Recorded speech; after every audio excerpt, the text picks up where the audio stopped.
Hi everyone, welcome to my channel. Today I'm going to talk about how to get pregnant faster. So the only important thing that you would want to know when you're trying to get pregnant is the day you're ovulating. So you might all wonder what ovulation is. So ovulation is nothing but discharge of the eggs from the ovary. So during this time, the egg is readily available for the fertilization to happen, and also the uterine layer thickens.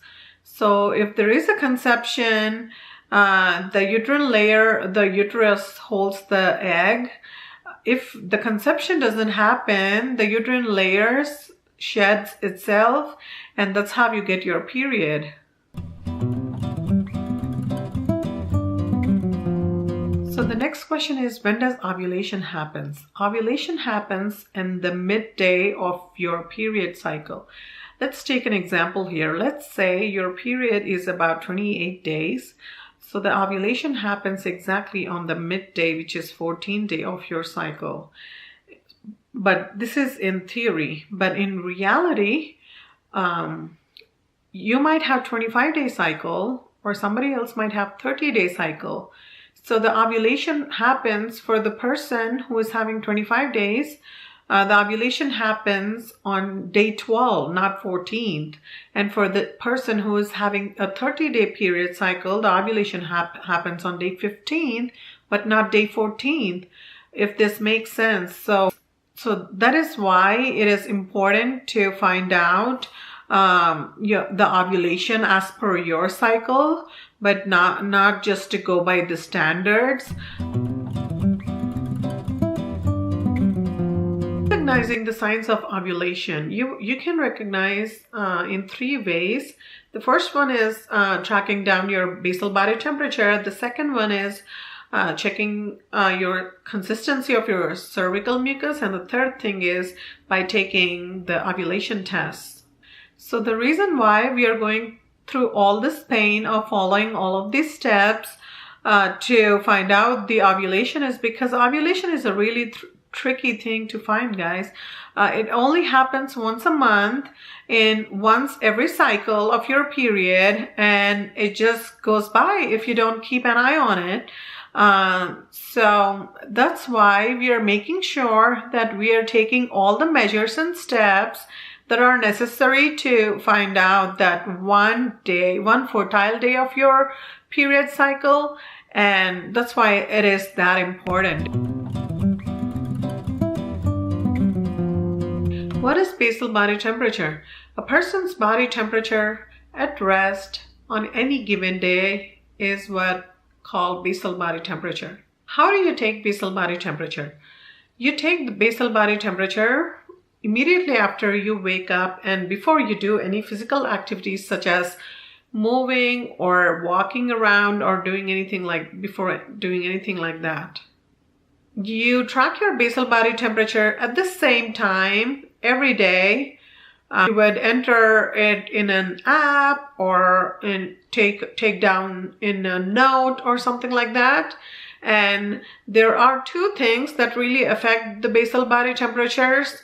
The first thing is if you have slept really late the night before, the next day you would see some kind of variation in your basal body temperature. And if you have consumed alcohol the night before, the next day when you take temperature, you would see some kind of variation then. So you might wonder how basal body temperature is going to help recognize the ovulation. So let's talk about our period cycle again. Let's consider 28-day period cycle as per the standard, and let's say that you're ovulating on day 14. So from the start day of your period cycle and until the day 14, your basal body temperature is going to stay between 97.2 to 97.7 degrees Fahrenheit. And the day after your ovulation and until you get your next period, which is day 28, is when your basal body temperature is going to stay high. It's going to increase for about like 0.5 to 1 degrees Fahrenheit. The other thing you might also want to know about the basal body temperature is that if you ever got pregnant, your basal body temperature is going to stay high all along throughout your pregnancy.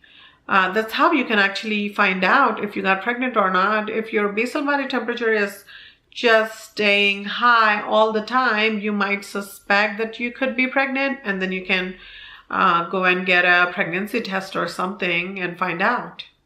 So now that we understand the concept of basal body temperature, you might have a question like, what?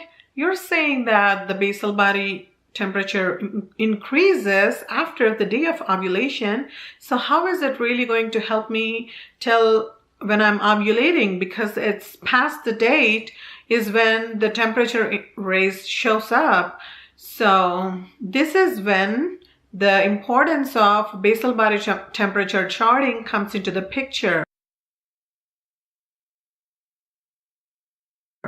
So basal body temperature is nothing but you would enter and take your basal body temperature and note it down for over a period of time. Let's take an example here. Let's take 3 months of time period, and then you have entered your basal body temperature and recognized your ovulation dates for each month.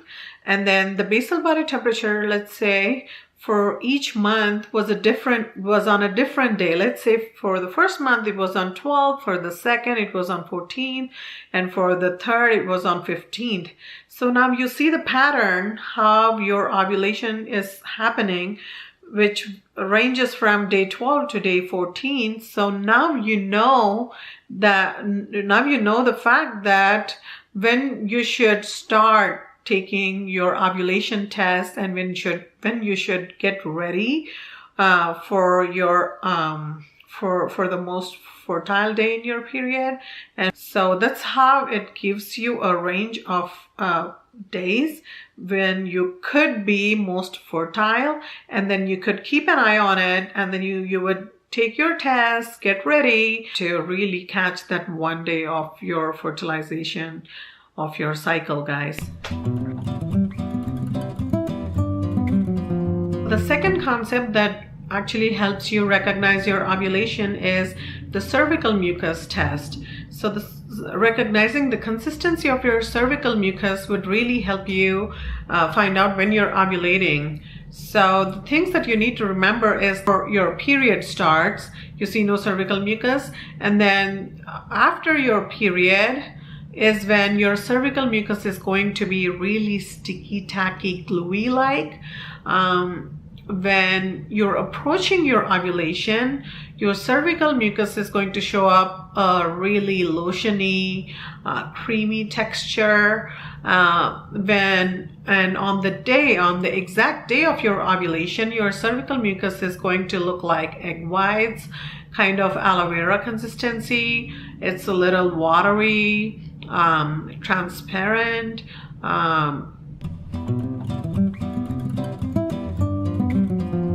The next thing that we are going to talk today is how cervical position helps you find out if you're ovulating or not. So the first thing to know is if your cervix is firm, and if it's closed, and if it's really low, you can find it really like immediately after you put your finger in your vagina, then that's then at that point you're basically not ovulating at all. If you find your cervix to be high, if you feel like it's open, and if the tip of it feels really soft as your lips, and that's when you know that you're ovulating. So the next method we are going to talk about is taking ovulation tests, and that's how finding out if you're ovulating or not.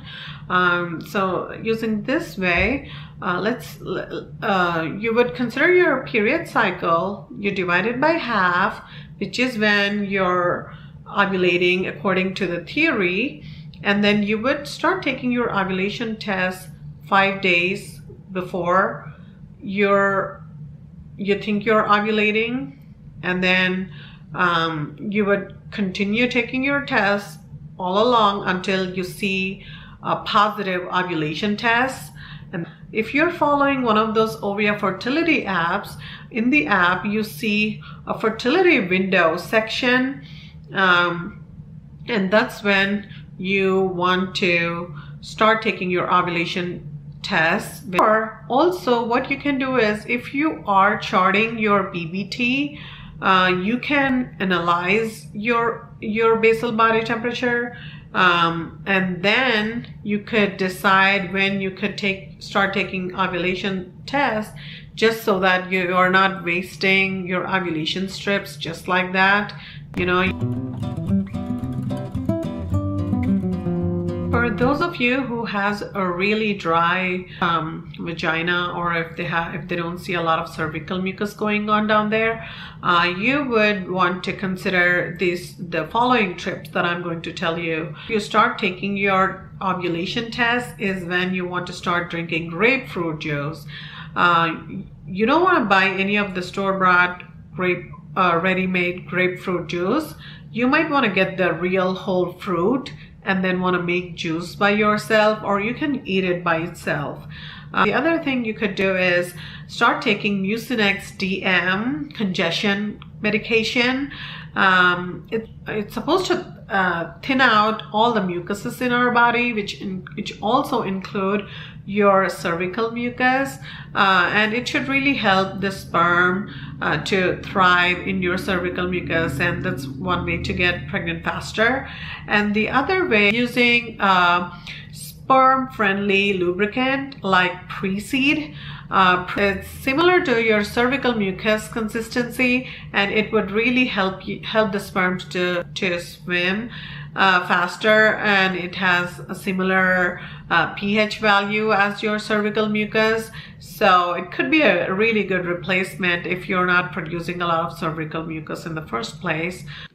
The other most important thing I want to put out there, this book called Taking Charge of Your Fertility.